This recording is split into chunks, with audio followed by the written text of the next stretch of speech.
Hey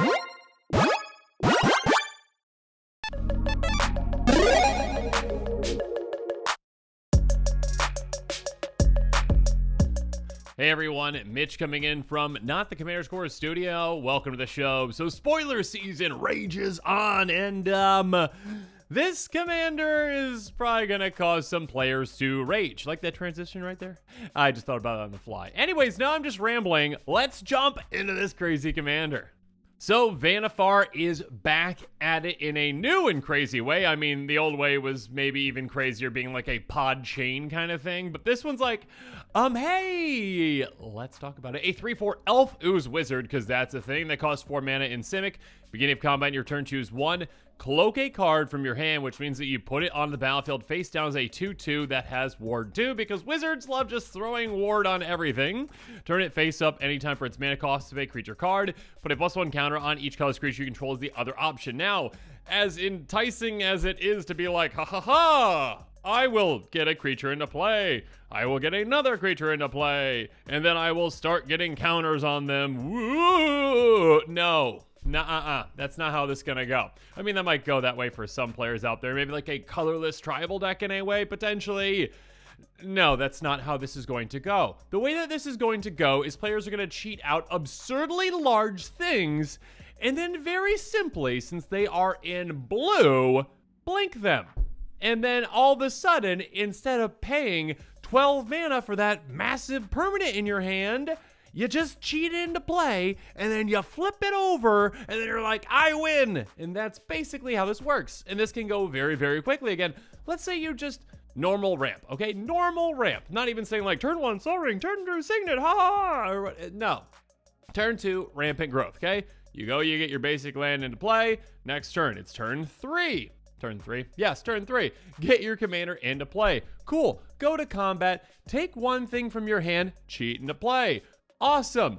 Next turn comes around, and all of a sudden, you just blink that card, and you flip over, oh, I don't know, Omniscience, and then it's probably game over. So yes, you just have a lot of crazy good big cards in your deck, big permanents. Again, this only really works for permanents, because, yeah, you're not gonna flip over an instant and be like, aha, oh, okay. It came back into play and didn't do anything. Oh no. Yes, so you want giant permanents, things that cost an absurd amount, things that are game-changing, game-breaking. There's a lot of those things out there. Yes, even on a budget. We'll talk about what those are. And then you just blink it. And that's basically it. That's all you need to do, and you win. That's essentially it. That is it. Okay, you can also utilize this in other strategies too. It's not the only thing you can do this commander. Obviously, you could go again, colorless tribal if you really want to, artifacts if you really want to do that too. You can use proliferate for those counters, things like that. That being said, yeah, the way that I would build it would probably be, yeah, the cheaty big things into play, blinky those things, and all of a sudden, you have an absurd board state very, very, very quickly. You can also find ways to maybe copy that trigger. Again, at the beginning of combat, your turn. You can copy that trigger. Cool. You get 2 things from your hand into play. You have also blink spells that can blink multiple things. Things get crazy in no time at all. And I'm going to show you just how crazy they can get on this episode. Let's talk about the budget buys and the price your picks. Cards within my budget, cards outside of my budget. Regardless, all these cards are in a card list link in the description below. Now, though that's said, let's jump into them. So, like I said, yeah, you're in blue. You've got blink effects. I mean, Essence Flux has been around kind of like $1 plus or so. Finally back underneath $1, even within my budget territory now. Very simple card. Instant for a single blue mana. Blink a creature. I mean, also, if it's a spirit, it comes with a counter on it. No one cares about that, really, at all. What matters is this is basically Cloud Shift in blue. And again, what that means is you can essentially say, okay, I cheat out my giant creature as a 2/2. 1 mana instant speed before my turn starts. Let's flip it over. Oh, goodness, I win the game. Next up, we got Ghostly Flicker, exile 2 artifacts, creatures, or lands. So, yeah, if you only have 1 creature to choose, just blink a land and get it back into play untapped. And if you've got 2 of those cheaty creatures, cool. Yeah, blink them both essentially, get them both back into play, and watch your opponent's faces as you reveal 2 absurdly large things. Or how about Golden Argosy? This one I think is a bit underrated when it comes to its blink effect. When he attacks, exile each creature that crewed this turn, return to the battlefield, tapped on the control to begin next end step. It's got a crew 1. Yeah, you can overcrew this. So don't worry about like, oh, well, okay, only one of my guys is going to crew it. No. Put everything onto that ship. Put every single one of your cloaked creatures onto that ship. Swing with the ship. Even if the ship's going to get taken out, who cares? What's going to matter is that the end step, all of your little cloaked figures become giant, massive beasts of some sort, or other things too. Next up, release the wind. Another kind of weird blink-ish effect. You can also take advantage of things like this. Exile target non-land permanent for as long as the card remains exiled. Its owner may cast with paying its mana cost. This one actually, in a weird way, does work with your instant sorceries. I believe it would, right? Why wouldn't it? So basically, again, you have a cloaked figure, right? You got your little cloaked creature, all right? And you say, okay, cool. Go away, and when I want to cast you, I'll recast you. So do so, and again, you can cast whatever that is. Now, typically, again, it's still going to be a giant permanent because that's what your deck's built around, but still, keep that in mind. This also can be a defensive card in a way. If you're like, I don't want you to have that temporarily, they're going to be able to recast it, but they have like a blocker in play, and you're like, okay, the blocker's gone. Okay, now you're gone, because again, they can't cast it at flash speed unless they has flash. Anyways, moving on. Eater of Days. This kind of a commander can get around some really negative things like, oh, I don't know, losing some turns. A 9/8 flying trampling. I don't know, I said trampling, flying. Flampling, there we go. Leviathan for 4 mana. Now you might be thinking, why in the world is that 4 mana? Well, hey, when it comes into play, you skip your next 2 turns. Which is terrible, which is awful, which is amazing in a deck like the Beam Street Bullies. Is that what that one is? Regardless, this one is like more so, no, not going to happen with this kind of a commander if you are utilizing it in a way where you are actually cloaking it and then paying its cost. This is not one that you want to blink. But you do not want to blink this because you will still get that ETB. So cheat to play, pay that 4 mana, and all of a sudden you get a 9/8 Flampler for just what? I mean, I guess 7 mana in total. So, I mean, yeah, you could utilize it if you really want to.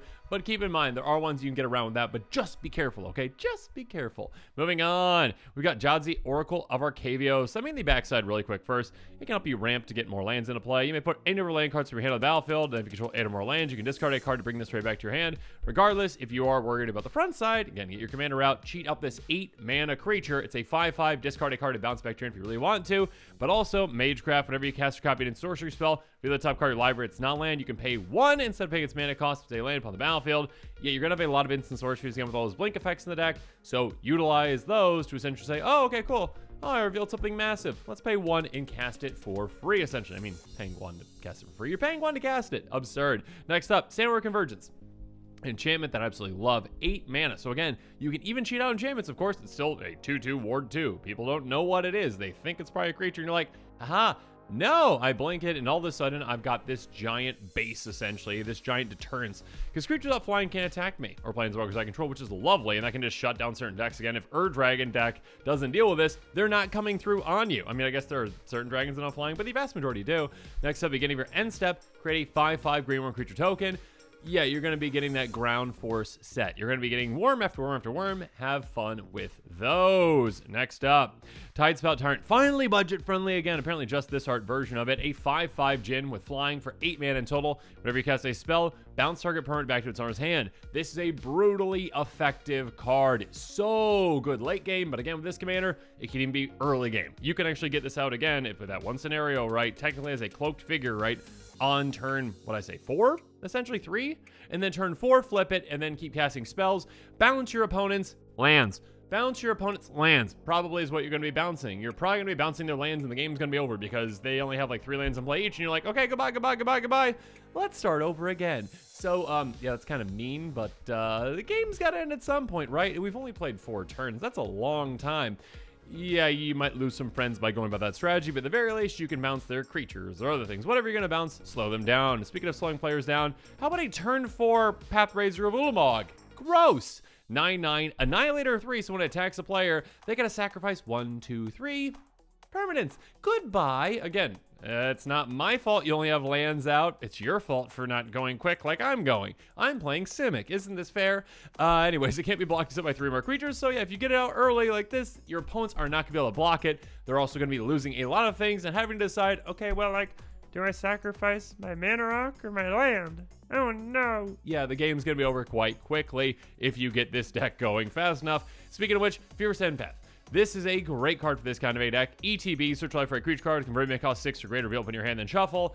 The vast majority of your creatures in the deck are probably going to be 6 or greater because you're going to be like, yeah, let's just cheat out some giant things, then blink. Yay! Yeah, being able to go get the exact one that you need for the situation that you're in, that can be absolutely huge. And again, with blink effects, like your Ghostly Flicker, that blinks multiple things, so you're like, okay, look, I only have one cloaked figure in play. I also still have my Fierce Empath in play. Let's just blink both those things, get this ETB again, and then all of a sudden tutor for something even bigger. Get that out as well. So yeah, some crazy things can happen. Next up, Scroll of Fate. You don't want to completely ignore cards like this, though. Yes, your commander has the ability, but giving other things the ability is nice too. Tap, manifest a card from your hand. Basically the exact same thing, except for, I guess, here we go. Exact same thing, except it does not have Ward 2. That's basically the only difference, I'm pretty sure, right? Put that card on the battlefield face down as a 2/2, turn face up if it's a creature card by paying its mana cost.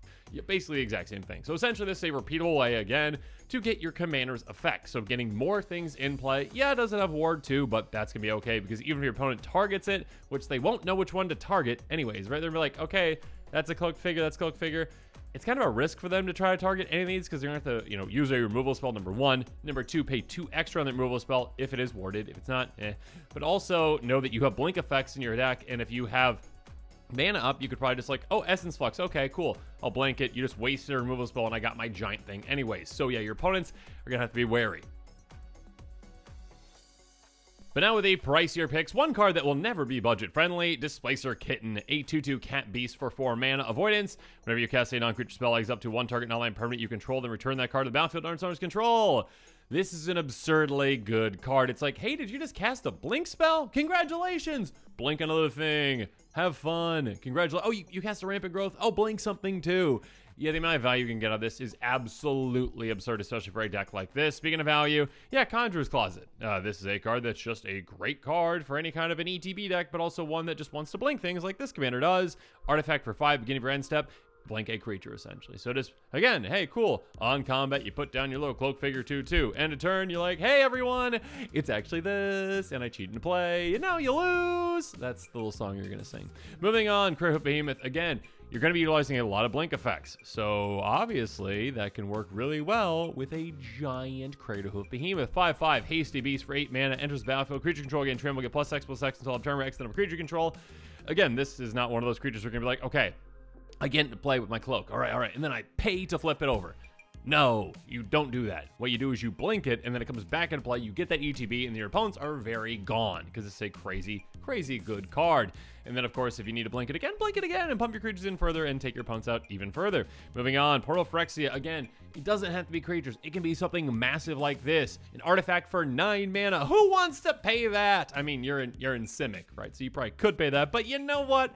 I'd rather get it cheaper. I'd rather just cheat into play with my commander. I'd rather blink it for 1 mana, and all of a sudden, ETBs, each one sacrifices 3 creatures.